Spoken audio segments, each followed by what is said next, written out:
round of applause.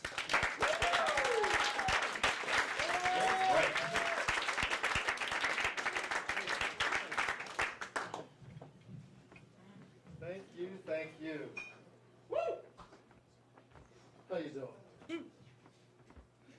You know, years ago, I said to myself, I gotta do something with my life.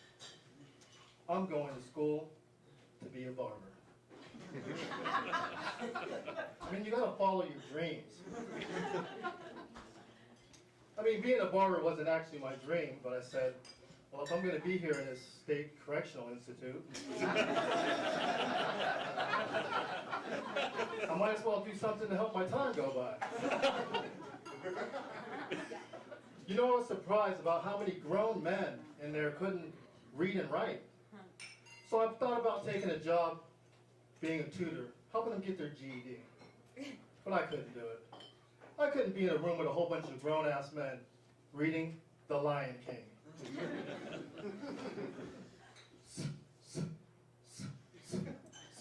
It's Simba.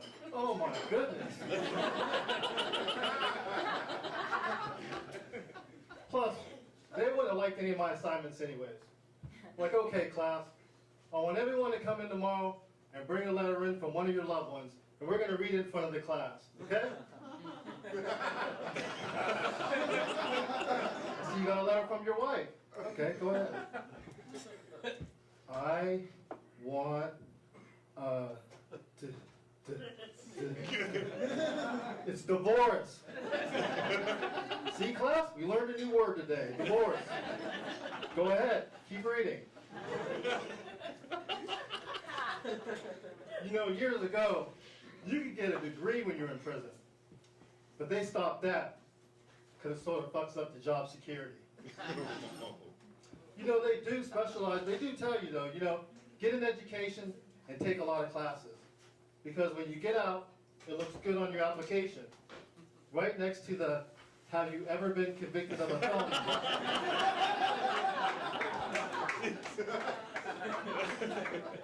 And the last thing you want to do when the parole board's trying to make a decision on letting you go or not is have them looking at your paper like, oh, great. I see here for the last 5 years you've done absolutely nothing but lift weights. Looks like this time you're going to get out here and strangle somebody. Denied. But I'll tell you what, the single most important thing I learned was you got to make the best at every situation.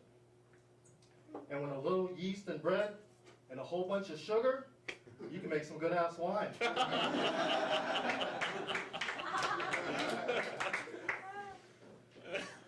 Please don't judge me. I mean, I didn't even do anything. I was at the wrong place at the wrong time. On a few occasions.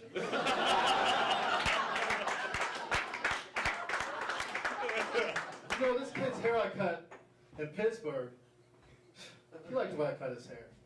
You know, but I didn't want to tell him where I got my license. He took it the wrong way. He said, what? You think because I'm white that I can't cut as good as you? He said, you think I can't go to the same school that you went to? I said, look, you want to go to the school that I went to? Go across the street and rob the 7-Eleven, okay? You'll get a free scholarship and a ride. You know what? I knew I didn't want to tell him because after that, he offended me. He said, well, if you learn to cut hair in prison, why do you cut white people's hair so good? Like white people don't go to prison. I said, look, you little smart ass.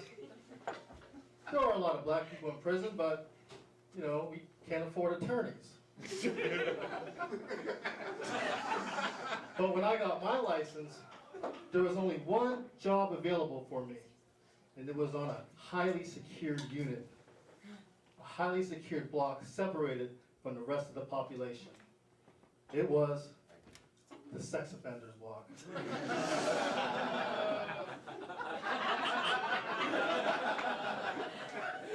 I sat more white people in my chair than at a Kenny Chesney concert. your fame.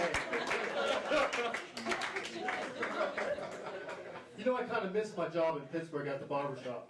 I mean, my boss was a good guy, you know, hired me right out of the halfway house. He believed in second, third, and fourth chances.